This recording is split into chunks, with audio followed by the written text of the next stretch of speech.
What's going on, guys? JSGC here, and we are here for another Manchester City transfer update. If you didn't know, I am rolling out daily Manchester City transfer updates throughout the whole January transfer window for you guys to stay up to date every single day with all the latest Manchester City transfer news here on YouTube. So if you haven't already, do subscribe. It is free to subscribe, now less than 700 subs away from my goal of 34k. Also, don't forget, social media links there in the description if you want to go and follow me on my Twitter, Instagram and TikTok.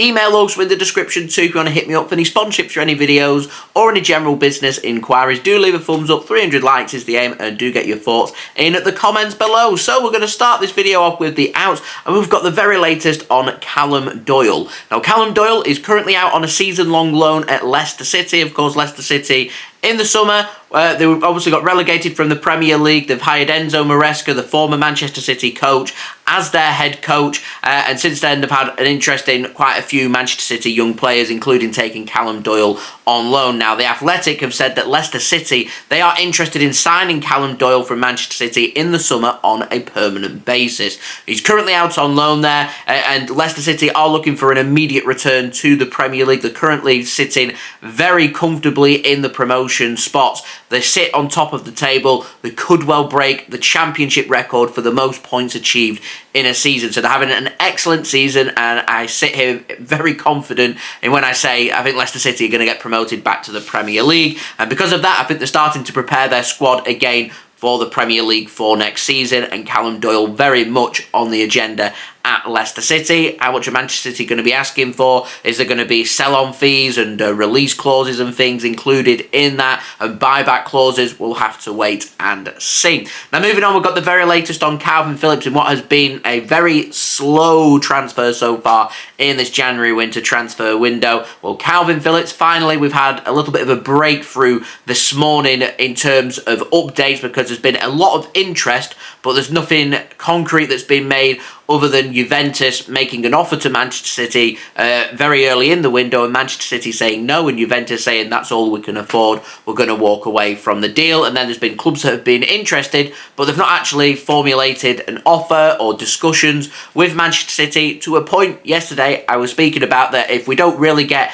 any breakthroughs over the next week and Manchester City aren't going to come down on their loan demands, then Kalvin Phillips, I expect it to go to transfer deadline day. You run it to transfer deadline day, there's every chance that he stays at Manchester City as part of our squad for the rest of the season. And considering we've already promised Kalvin Phillips that he can leave so he can get regular playing time, so he can stand the best opportunity of him being on that plane to Germany for him to be part of the England squad. And I think that's further complicated things with Jordan Henderson moving from Saudi Arabia over to Ajax and signing for them on a 2.5-year deal. He's playing competitive European football. He's doing that because he wants to be in the best position to be on that plane to Germany with the England squad. So there's a little bit of a midfield battle going on, and if Kalvin Phillips doesn't secure a move away from Manchester City in this window, I don't think he'll be on the plane to Germany for the European Championships with England. So it is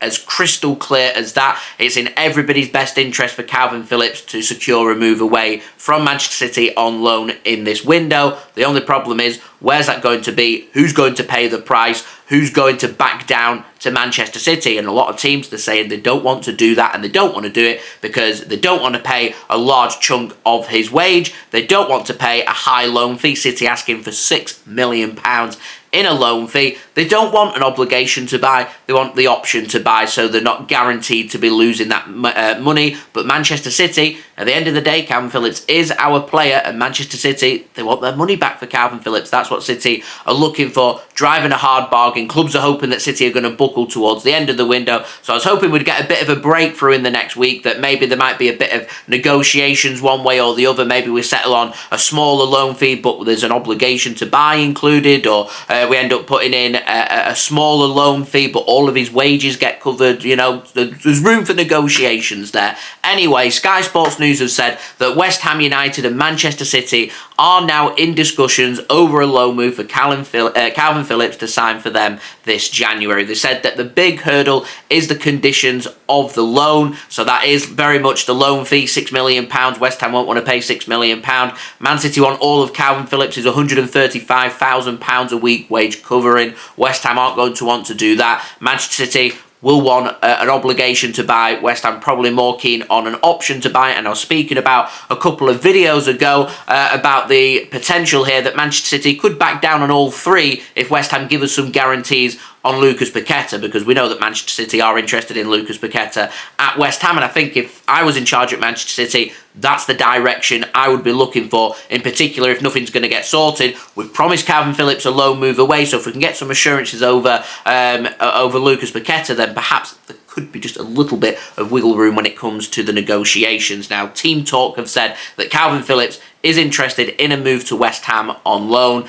So when I do get more developments on this, of course, I will keep you guys up to date with that every single step of the way. So moving on to the final transfer and moving on to the ins, we've got the very latest on Florian Wirtz. And this is very much a summer transfer that I feel like we'll be speaking about. We know that he wants to stay at Bayer Leverkusen until the end of the season. He feels like playing in the Bundesliga is his best opportunity to be in the Germany squad for the European Championships in the summer. So that's pretty much done and dusted for January, but in the summer, there is the potential that Florian Wirtz could leave Bayer Leverkusen. Leverkusen would prefer for him to leave in the summer of 2025 for a smaller fee, but he would be for sale in the summer for 2024, so this summer, for a larger, bigger fee. And BILD over in Germany have said that Bayer Leverkusen have put out there, they've named their price this summer for Florian Wirtz amid interest from Manchester City, from Bayern Munich, and from Real Madrid, who are all believed to be keeping a very close eye on the situation when it comes to Florian Wirtz. The price has been set at a whopping €130 million. We're looking at roughly around £120 million. It's a whopping amount of money. I do not see Manchester City